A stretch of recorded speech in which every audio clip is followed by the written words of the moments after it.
Hi, I'm Tim. Welcome to Watchbox, and thanks for logging on. If you love this watch, email me, tmosso@thewatchbox.com. Your purchase and pricing email question line for buying this or any watch you see here on our channel, on our website, or our social media. Reach out to me directly. It's in the description below, tmosso@thewatchbox.com. Today, we are discussing a model launched on the 20th anniversary of the original Royal Oak chronograph. This is the 26331ST, launched at SIHH 2017. There are several refinements compared to the previous 26320, and we're going to talk about those in turn. Still 41 millimeters, it's a large watch that splits the difference between the traditional jumbo and the offshore. In terms of profile, it is 11.2 millimeters thick. From lug to lug, it measures 51.7 millimeters, but because these rigid plots, these intermediate links, actually define the distance across the wrist, you can't pull them down. That distance is 54 millimeters. So remember, though it's a 41, as with all Royal Oaks, try before you buy. Remember, we give you the right of return when you get a watch from us, 7 days to figure out whether it fits. All Royal Oaks were larger. Think of this as a 43 millimeter watch. Now, throwing it on my wrist, 16 centimeters in circumference, you realize that the timepiece is broad.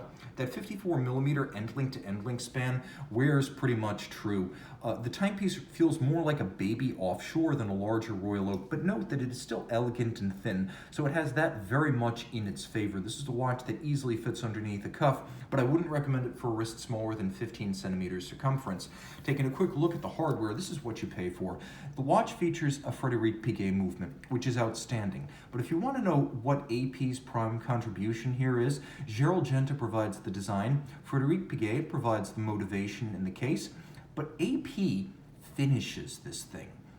And here's what you're getting. Note the sharpness of the break between the polish of the bezel and the hood of the bezel, the satin versus the polish, the rounded versus the straight. Note the beveling that expands from almost invisible at the midcase, flares over the lugs, and then continues perfectly aligned across the faceted shoulders of the bracelet links. Take a look at the intermediate links. Inside the bracelet, there is high polish. You can only ever see those polished ends as you roll the bracelet through the light. Take a look at the crown and the pushers. Hexagonal form, a thematic echo of the white gold recessed bolts on the bezel. Take a look at the micro-faceting of the shoulder guards, the satination of the case band, and how the finishing continues, the character line from the bezel through the midcase, through the case back. All of this requiring, just in the case of the bracelet, just the bracelet, over 10 hours to complete manually.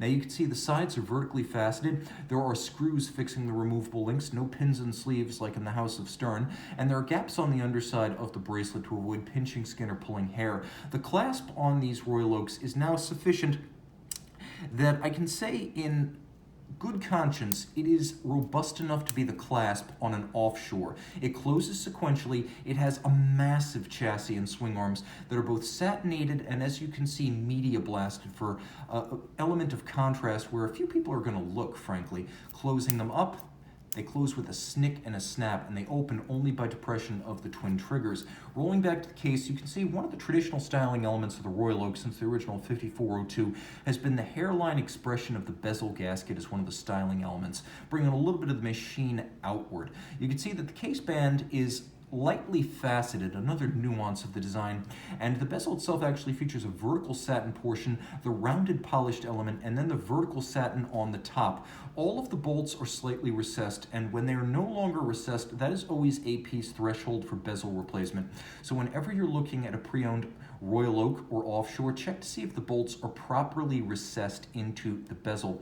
Rolling over the dial side, pre-2012, AP would buy these pantograph cut dials from Stern Frère, which, though founded by the Sterns of Patek once upon a time, is today a Richemont company. Today, AP cuts these dials, the Grande Tapisserie and the Petite Tapisserie, in-house using pantograph lathes, which are basically 19th century mimicry engines. So this is a craft fabricated dial, and I really do encourage you, if you buy the watch, to loop the dial, because aside from the primary hobnails and recessions, there's a very fine granular texture across the surface. Hands and indices in white gold, tarnish and oxidation resistant, and then you have the sub-registers that are characteristic of the 2013 redesign, which primarily shrunk the constant seconds relative to the two chronograph registers. There were also some redesigns of the indices and the hands, but this was subtle. A bigger change, functionally, was the use of non-screw-down chronograph pushers. While they're still shouldered for protection against shearing, you no longer need to screw the pushers in or out to operate the chronograph. You can see that the crown remains a screw-down unit. The watch is 50 meters water resistant. Because of the screw-down crown, I do consider this to be a surface swimmable watch. A lot of people ask about that.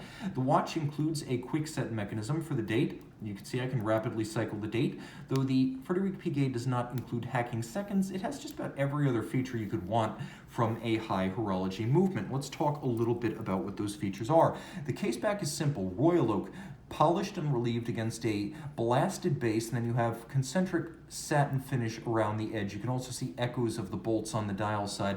The movement, of course, is called AP Caliber 2385, which is a Frederic Piguet 1185, 35 joules, automatic winding with unidirectional winding action, 40-hour power reserve. It features the quick set.